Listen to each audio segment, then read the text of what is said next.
Hello दोस्तों, आप सभी का स्वागत है हमारे यूट्यूब चैनल कविंदर भैया। तो आज हम पढ़ेंगे कक्षा 7 का महान व्यक्तित्व। इसका हम पढ़ेंगे पाठ 24। पाठ का नाम है बाल गंगाधर तिलक। इस वीडियो में हम बाल गंगाधर तिलक के इस पाठ को देखेंगे और इसका प्रश्न उत्तर भी करेंगे। तो चलिए इस पाठ को हम पढ़ते हैं। तो पाठ का नाम है बाल गंगाधर तिलक। ये जो आपको स्क्रीन पर दिख रहे हैं ये बाल गंगाधर तिलक है। तो चलिए इनके बारे में पढ़ते हैं। सन 1857 की क्रांति भारतीय इतिहास में विशेष रूप से महत्वपूर्ण है। इस क्रांति से एक वर्ष पूर्व 1856 में 23 जुलाई को भारत के पश्चिमी समुद्र तट पर स्थित रत्नागिरी के एक गांव में बाल गंगाधर तिलक का जन्म हुआ। तो अगर कोई पूछ दे कि अगर बाल गंगाधर तिलक का जन्म कहाँ हुआ था, तो कहाँ हुआ था? भारत के पश्चिमी समुद्र तट पर स्थित रत्नागिरी के एक गांव में हुआ था। और कब हुआ था? 23 जुलाई 1856 को। तो चलिए आगे पढ़ते हैं। तिलक के पिता गंगाधर राव पहले एक स्कूल के अध्यापक थे और बाद में प्राथमिक विद्यालयों के निरीक्षक बन गए थे। तिलक को पिता से विद्या और माता से धार्मिक भावना के संस्कार मिले थे। जब वे पुणे के सिटी स्कूल के छात्र थे तब कक्षा में शिक्षक द्वारा दिए गए गणित के प्रश्नों को कापी पर न करके वह मौखिक ही हल करके बता देते थे। यानी कि जैसे उनके माता पिता उन्हें विद्या देते थे, ज्ञान देते थे, उनकी माँ से उन्हें धार्मिक भावना का संस्कार मिलता था। और जब वो पुणे के सिटी स्कूल में, कहाँ पर? पुणे के सिटी स्कूल में जब वो छात्र थे तो उनके जो शिक्षक थे वो उनके गणित के प्रश्नों को जैसे देते थे या लगाने के लिए देते थे या हल करने के लिए देते थे, तो ये क्या करते थे? ये इसे कॉपी पर न करते थे बल्कि इन्हें मौखिक, यानी कि मतलब जैसे कि वो मस्तिष्क में ही देख लेते थे कि कैसे होगा, जैसे मतलब वो मौखिक ही हल कर देते थे, ये कॉपी पर नहीं करते थे। तो वही कह रहा है कि जब वे पुणे के सिटी स्कूल के छात्र थे तब कक्षा में शिक्षक द्वारा दिए गए गणित के प्रश्नों को कॉपी पर हल न करके वह मौखिक ही बता देते थे। तो चलिए पढ़ते हैं। आगे दिया है, इसमें आगे दिया है 10 वर्ष की आयु में माता की छाया उनके शीर्ष से उठ गई। क्या कह रहा है कि 10 वर्ष की आयु में माता की छाया उनके सिर से उठ गई और 16 वर्ष की आयु में पिता चल बसे। यानी कि जब बाल गंगाधर तिलक 10 वर्ष के थे तभी इनकी माता चल बसी और 16 वर्ष की उम्र में इनके पिता भी चल बसे। जो कुछ धन उनके पास था उससे छोटे भाई भतीजों को उन्होंने शिक्षा दिलाई। उन्हें अत्यंत आर्थिक संकट में दिन गुजारने पड़े, फिर भी बाधाओं को झेलकर वे आगे बढ़ते गए। तिलक का विवाह बल्लाल बाल की पुत्री तापी बाई से हुआ। तो ऐसा प्रश्न पूछ सकता है कि तिलक का विवाह किससे हुआ था? तो हम बता सकते हैं कि तिलक का विवाह बल्लाल बाल की पुत्री तापी बाई से हुआ था। 1877 में उन्होंने बीए परीक्षा प्रथम श्रेणी में उत्तीर्ण की। उन्होंने बीए की परीक्षा प्रथम श्रेणी में उत्तीर्ण की। 2 वर्ष बाद LLB की उपाधि भी प्राप्त की। तभी से तिलक ने अपना जीवन सार्वजनिक सेवा के लिए अर्पित कर दिया था। तिलक एक आदर्श शिक्षक और सफल पत्रकार थे। सन 1879 में उन्होंने अपने 2 अन्य मित्रों के साथ न्यू इंग्लिश स्कूल की स्थापना की। जब 1879 में उन्होंने उनके 2 अन्य मित्र थे उनके साथ मिलकर इन्होंने एक स्कूल की स्थापना की जिसका नाम था न्यू इंग्लिश स्कूल। ऐसा प्रश्न पूछ सकता है कि उन्होंने किस स्कूल की स्थापना की 1879 में, तो 1879 में उन्होंने न्यू इंग्लिश स्कूल की स्थापना की। चलिए आगे पढ़ते हैं। यह स्कूल राजकीय विद्यालयों से भी उत्कृष्ट शिक्षा देने और राष्ट्रीय विचारों वाले सच्चे देशभक्त तैयार करने के उद्देश्य से खोला गया था। 4 वर्षों में ही छात्रों की संख्या 1009 हो गई। सन 1881 में तिलक की सामाजिक सेवा और दूसरा दौर चला। क्या कह रहा है कि सन 1881 में तिलक की सामाजिक सेवा का दूसरा दौर चला। उन्होंने मराठी भाषा में केसरी समाचार पत्र का प्रकाशन किया। अंग्रेजी भाषा में मराठा पत्र भी साथ निकलने लगे। क्या कह रहा है कि सन 1881 में तिलक की सामाजिक सेवा का दूसरा दौर चला। उन्होंने मराठी भाषा में केसरी समाचार पत्र का प्रकाशन किया। अंग्रेजी भाषा में मराठा पत्र भी साथ निकलने लगा। चलिए आगे पढ़ते हैं। आगे दिया है, यद्यपि तिलक सन 1885 से ही सार्वजनिक कार्यों में सक्रिय भाग लेने लगे थे। यथापि राजनीति में वे पहले सन 1889 में आए।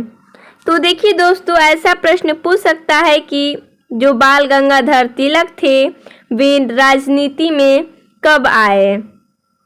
तो ऐसा आप बता सकते हैं कि बाल गंगाधर तिलक राजनीति में सन 1889 में आए।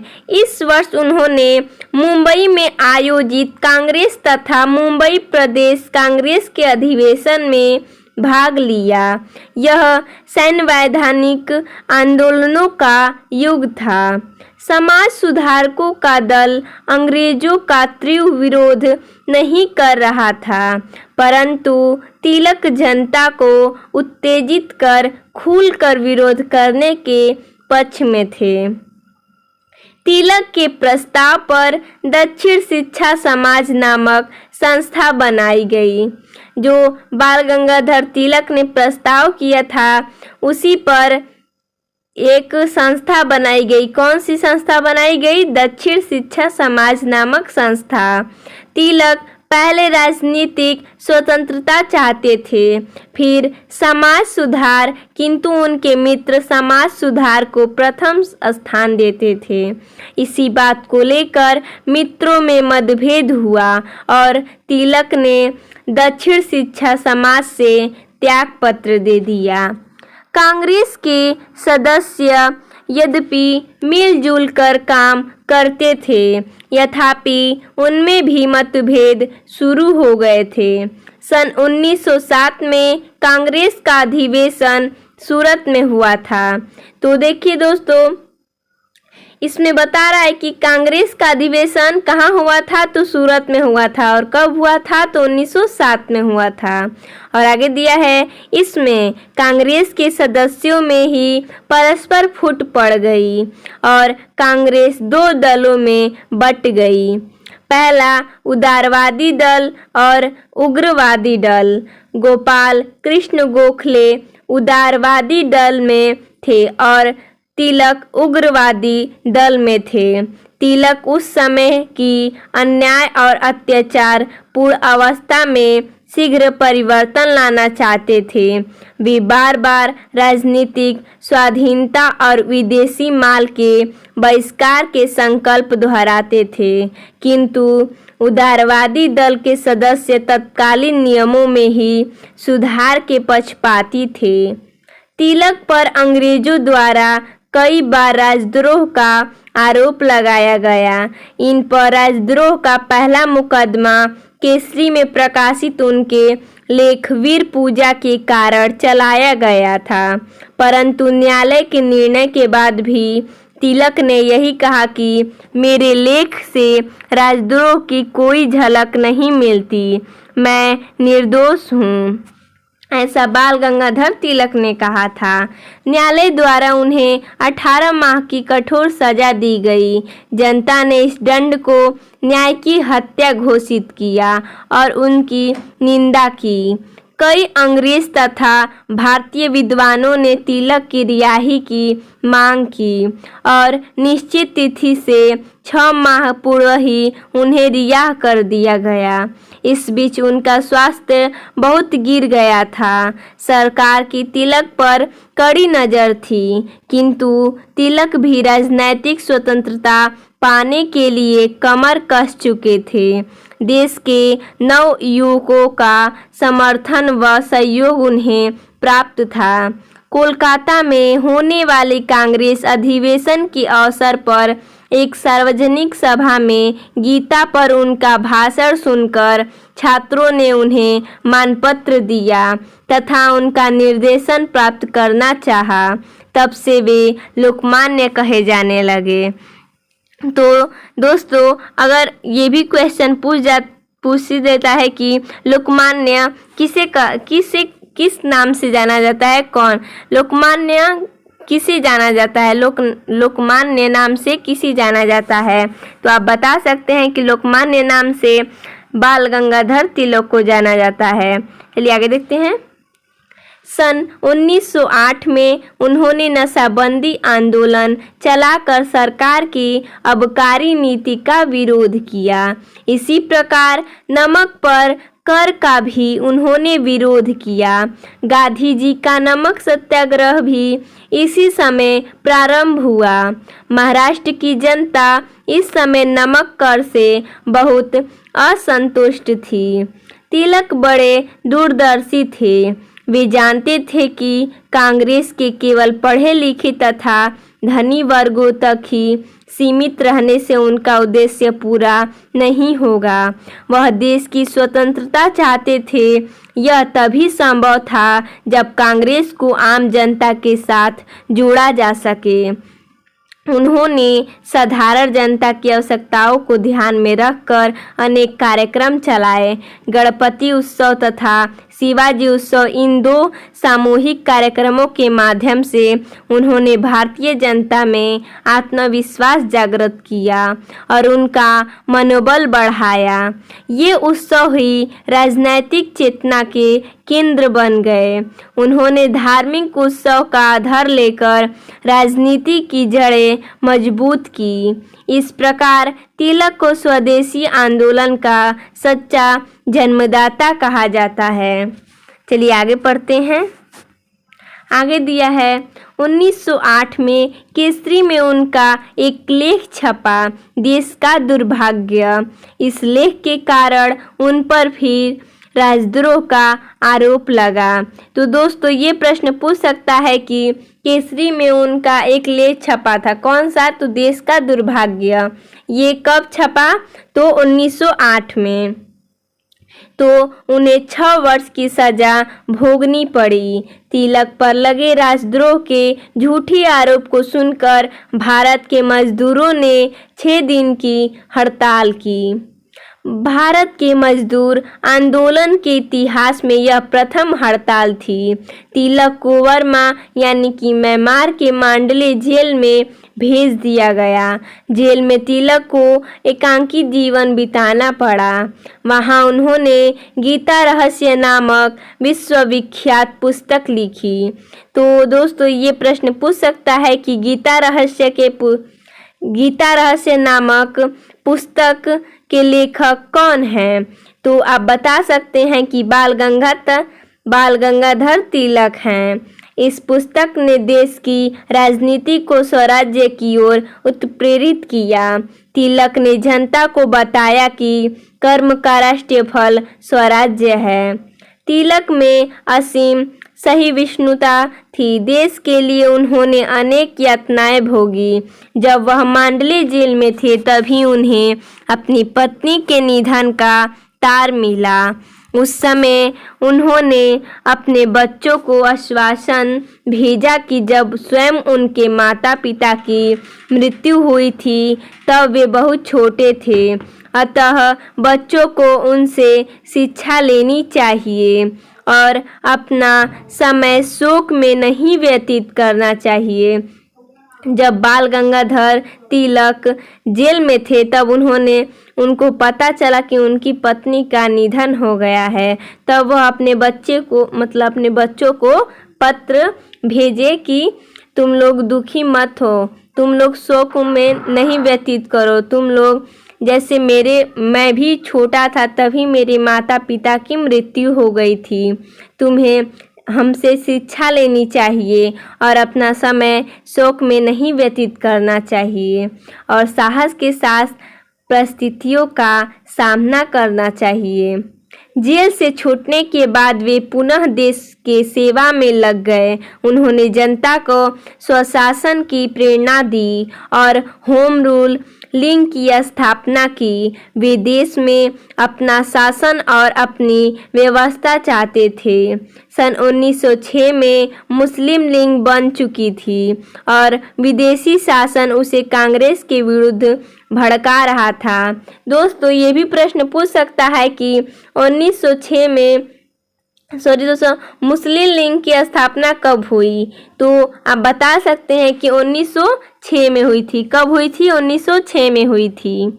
आगे दिया है श्रीमती एनी बेसेंट कांग्रेस में सम्मिलित हो गई थी। होम रूल लीग की विधिवत स्थापना 28 अप्रैल 1916 को हुई। वास्तव में यह कार्य तिलक के राजनैतिक जीवन की महान सफलता का द्योतक था। इसी समय कांग्रेस का अधिवेशन लखनऊ में हुआ। इस समय तक उग्रवादी और उदारवादी दोनों दलों में समझौता हो गया था। उदारवादी धीरे धीरे कांग्रेस से हट रहे थे और कांग्रेस में तिलक का प्रभुत्व जम रहा था। मुस्लिम लीग से भी कांग्रेस का समझौता हो गया था। चलिए आगे पढ़ते हैं। भारत की राष्ट्रीय भावनाओं को ब्रिटिश लोकपक्ष के समक्ष प्रस्तुत करने के लिए तिलक इंग्लैंड गए। इंग्लैंड में भी तिलक ने पूर्ण समाज के लिए अनेक सभाओं का आयोजन किया। उन्होंने अनेक हैंड बिल भी प्रकाशित कराए। ब्रिटिश सरकार ने परिस्थितियों से घबराकर रोलेट एक्ट पास किया, जिसके परिणाम स्वरूप भारत में भाषण तथा संगठन की स्वतंत्रता पर प्रतिबंध लगा दिया गया। गांधी जी रोलेट एक्ट को सहन न कर पाए और उन्होंने इसके विरुद्ध में असहयोग आंदोलन प्रारंभ किया। इंग्लैंड में तिलक को जब यह समाचार मिला तो वे तत्काल भारत लौट आए। चलिए आगे पढ़ते हैं। मार्च 1919 में रोलेट एक्ट लागू हो गया। पूरे देश में इसके विरुद्ध नारे लगाए गए। दिनांक 6 अप्रैल को विभिन्न भागों में हड़तालें हुई और प्रदर्शन किए गए। पंजाब में इनका विशेष विरोध हुआ। प्रमुख कांग्रेसी नेता सत्यपाल तथा सैफुद्दीन किचलू को गिरफ्तार किया गया। इसके विरुद्ध जलियांवाला बाग में 13 अप्रैल को एक सभा हुई। दोस्तों, ये भी प्रश्न पूछ सकता है कि जलियांवाला बाग कब हुआ? तो कब हुआ? 13 अप्रैल को हुई, जहां अंग्रेज अफसर जनरल ओडायर के आदेश से अचानक गोलियां बरसाई गई और निकास द्वारा बंद कर दिया गया। फलतः भीषण नरसंहार हुआ। सर्वत्र हाहाकार मच गया। कांग्रेसी नेताओं ने इस हत्याकांड की घोर निंदा की। तिलक पूर्ण स्वराज्य हेतु निरंतर संघर्ष करते रहे। लगातार अथक परिश्रम, मांडले जेल की यातना और फिर इंग्लैंड की ठंडक ने इनके शरीर को जर्जर कर दिया था। ये रुग्ण रहने लगे।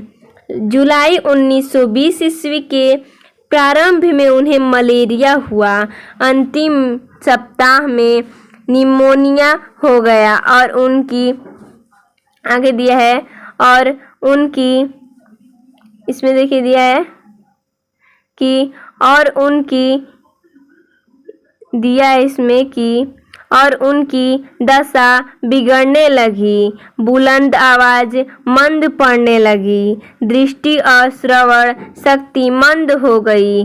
सभी उपचार निरर्थक सिद्ध हुए।